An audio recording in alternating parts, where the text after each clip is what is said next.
ụmụnna egudekwala ndị Fulani o ndị Fulani juru ala Igbo na-aterọraịz ala Igbo. Ndị Fulani nọ n'Ọsụ, ndị Fulani na-eluru anyị bọmbụ. Gọọmenti na Hope Uzodimma na sponsọ ha, ndị amị na-abịa kwatụchiri anyị bọmbụ. Enwudere ndị amị Naijiria ndị na-ata ike ịpụ ala Igbo restless. Enwudere ha ma wọchị ha ịnụ wọchịchazie ha ma akpa ekwe m chọrọ ikwu. Onye dịkachi nwachi. Okay. Ọkwa onye a ka ị na-ekwu maka ya? Gị na ya nọ na kampụ? Okay. Okay. Ọ gaghị ka afa gị? Nna Emeka onye? Akụ bụ onye ebe? Onye Ọsụme, ke vileji na Ọsụme? Obi ụlọ Ọsụ? Okay. Afọ ole ka ị dị? 49 years. Okay. Ke kampụ izi ọnụ nọ before? Ke kampụ ọnụ nọ before? Kampụ Ulubi. Okay. Ke kampụ the last kampụ ọnụ nọ? Owere Zikana. Okay. Okay. Oge anyị nọ na kampụ Ulubi, mmadụ ole ka ọ dị ka ndị akechigoro anya buru bata kampụ? Like mmadụ ole total ihe niile nọ n'ebe ahụ? O yere ebe 20 n'Ulubi ahụ. Moto unu na-eyuzu ebe a, ebe ka unu gotere ya? Hapụ eburu moto bata, moto ha natara mmadụ. Okay. Then ebe nke ọzọ unu nọ, kampụ ebe nke ọzọ unu nọ, ka ezi kpọrọ ebe ahụ? Owere Zikana. Moto ole ka unu nwere ebe ahụ as of then? O yere ebe 6. Ebe ka unu goro ya? Moto ndị mmadụ ha bụ ya bata. Okay, the highest moto unu nwere n'ebe ahụ? Si ya na onwe ya jeep dị ebe ahụ? Okay. Ọkwa nwere ndị egbukara ya? Okay, n'Ulubi. Oge unu nọ n'Ulubi, moto ole ka unu gbukagoro dị? Shut up. I went there. Ọmụ recover moto niile egbukara na ọya resisi ya. Ma pass ya ma seat ma everything. Ọ bụzi anyị nwachụrụ ụlọ ebe ahụ. Ọkwa nwere moto na-agbara ọkụ ebe ahụ? Ndị ọrụ ụnụ na-egbuka moto n'ebe ahụ. Egbukara Mercedes, egbukara Toyota Highlander. Moto egbukara ebe ahụ ka nkukwushi. Some things adịrọ range. Egbukara range some pass ndị anyị eji chọpụta onye nwe moto. We recover all here. Wetiri ndị anyị gbara ọkụ. Okay, before you pull up, the man na-ebuka moto there. Okay, ke department nọ na ede? Na kitchen. And so go nwa onye na-eji egotere ha nri. And go na-eji egote ihe eji esi nri na-esi. And nna gị na ka onye kara nwe freedom epụghịrị ebe ahụ. Eke ka o si apụ? Ọ na-abụ ọ bụ na ihe eji esi nri maka ndị dị adị ebe a pakigo many bags of rice, beans, and groundnut, and many things. Never may use. Ebe ka unu na-eji egote ndị a? Ndị agha before m bata n'ime ebe a, ha pakichago m ebe a. Ka ebe isi gotere ihe ndị a? Unu na-azụ ya azụ? Ọgụ a na-eji azụta ya? Okay. Now, ebe kampụ unu si pụ last. Nke a ebe unu nọ last ya? Owere Zikana. Like mmadụ ole ka ifugoro ekechiri anyị ebubatara ebe ahụ? From since anyị nọ ebe ahụ, nye dị ka how many people? O yeru ebe 30. O yeru ebe how many? O yeru ebe 30. Ka onye ransom ka onye na ransom ndị ahụ. Ndị isi na dị ransom. Okay. Ha natacha isi ebe a na-enye ụnụ ego nri. Ka esi akwụ ụnụ ụgwọ?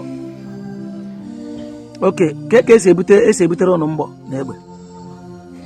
Okay. Rank gị erughị ebe ahụ. Ka position gị n'Ọsụ Umenyi? As a IPOB. Go coordinator Ọsụ Umenyi ka nne mba na-ese. Go na coordinator Ọsụ Umenyi niile. Ọsọ Ọsụ Umenyi ka ị na coordinate. Ọsọ Ọsụ Umenyi ka ị na coordinate. Okay. Okay. This Hausa ọkwa na-arahụ na nke gị ọ na-arahụ na nke gị iji nọmba Hausa ka ekwe onye ọzọ ijikwa nọmba ya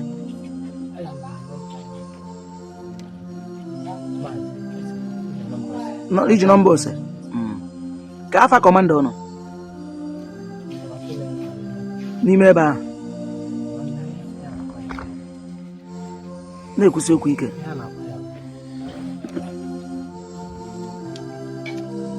onye ebe ka ọ kitezi afọ ya